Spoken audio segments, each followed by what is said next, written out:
বরগুনার 250 শয্যা হাসপাতাল 500 শয্যায় উন্নীত করা ও মেডিকেল কলেজ স্থাপন সহ স্বাস্থ্যসেবা উন্নতির জন্য বিভিন্ন দাবিতে মানববন্ধন অনুষ্ঠিত হয়েছে। বেলা 11টার দিকে সদর হাসপাতাল চত্বরে এই মানববন্ধন কর্মসূচি অনুষ্ঠিত হয়।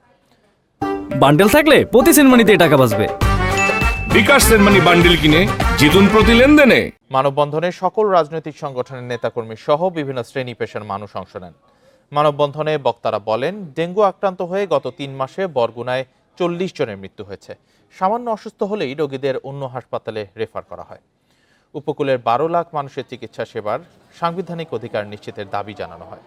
দ্রুত দাবি না মানলে হরতাল সহ কঠোর আন্দোলনের কর্মসূচির হুঁশিয়ারি দেন তারা।